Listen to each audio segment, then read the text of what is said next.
My name's Rich Mitch. Welcome back to my channel. How are you? I'm fantastic and I'm doing really well.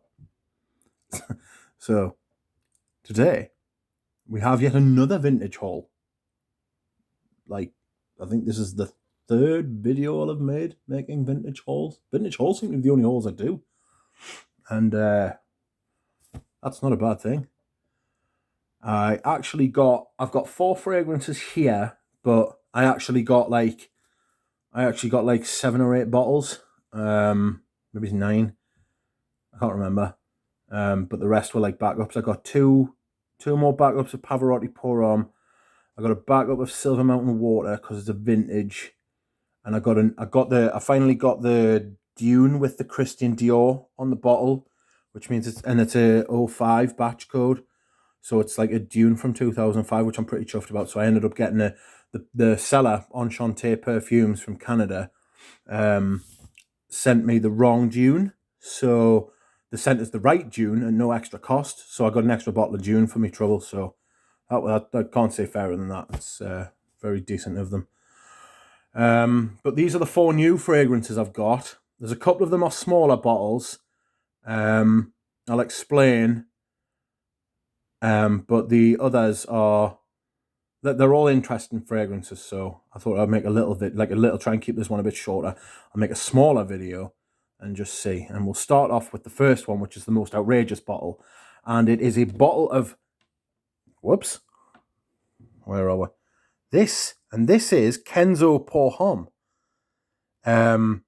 This is like it's a summer fragrance, even though the bottle would lead you to think that it wasn't a summer fragrance, but it is. It's like the sheath of a katana, like a Japanese samurai sword, or at least it's in that sort of. It's got that angle about it. Like if I was to, you can see that I don't want to show you the other bottles yet. I want you to stay and watch. But yes, this has got a bit of an angle to it, so it's very nice. I haven't got to know it properly yet. I've even got Kenzo down there. I've just noticed that. Yeah, so this is pretty nice. It's a summer. I would say this is a summer fragrance, spring summer fragrance. A little bit salty, like ozonic, watery. Nice, but I need to spend some time with it to get to know it. So I can't give you any idea what this is like. In fact, I can't really do that with any of these. So I'm afraid I'm just gonna have to introduce you. So that's Kenzo Pour Homme.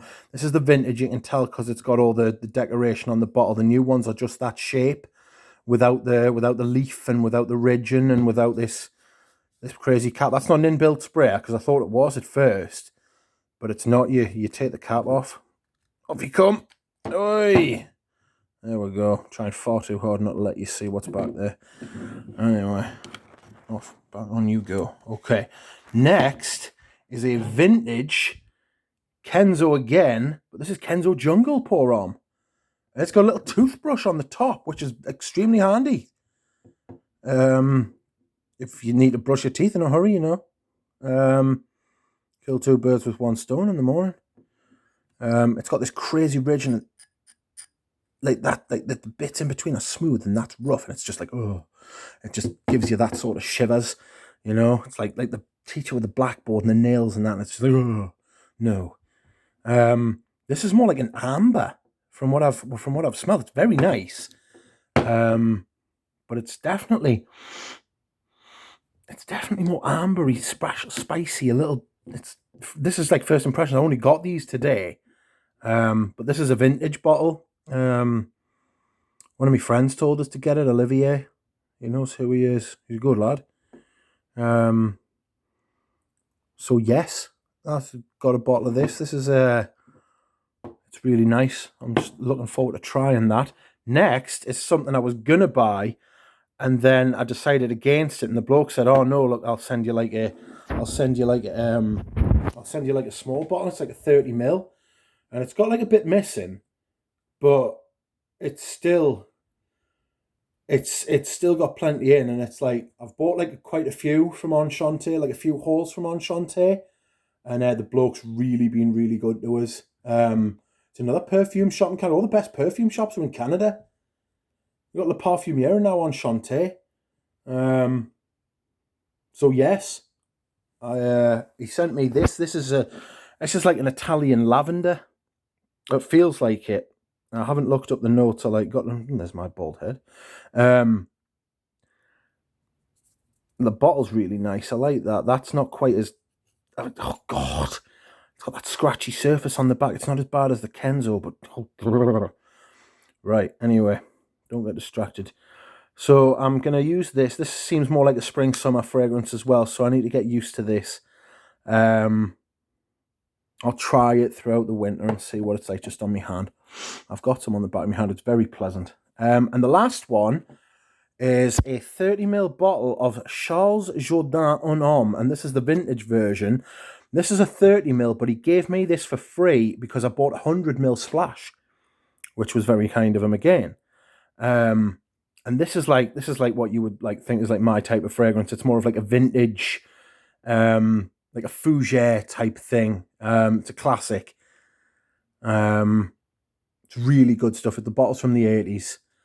And I'm just going to use this throughout the autumn, winter as well. Try and get to know it. Yeah, like quite a mauve purple sort of colour going on the top. One of my friends describes loads of fragrances as being mauve.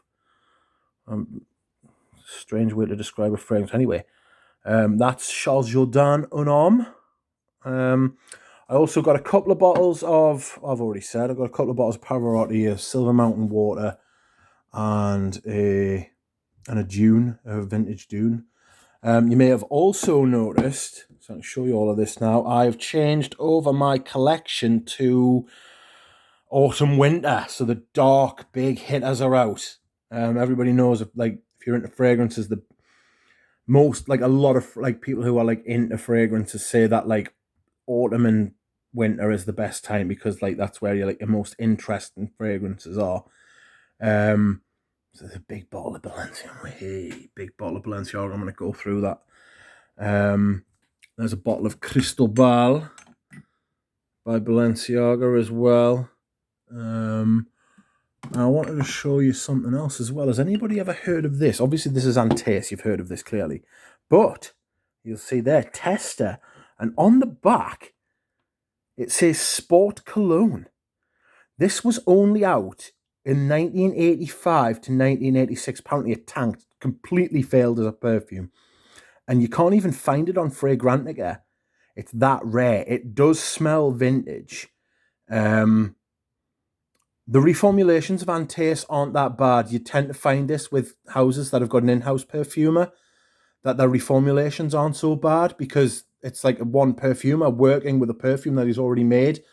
They don't use like juniors at like say like a house that hasn't got an in-house perfumer will send off like a perfume when it needs to be reformulated, and they'll just get like some like nobody, like somebody who's working on the perfume for the first time, to reformulate it, so they don't know any of the ins and outs. Whereas if you've got an in-house perfumer like Prada's reformulations are really good. They reformulated Infusion Dom and made it Iris Cidre, and that's actually a really good reformulation of Infusion Dom.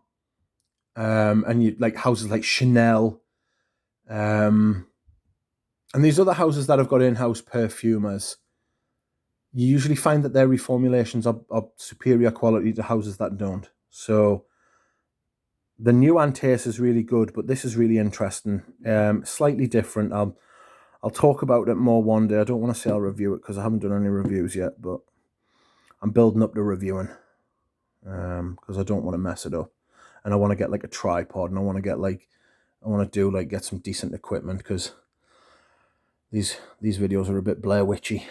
But yes, if you'd like to talk about any of these fragrances, let us know. And I will see you again soon. Bye.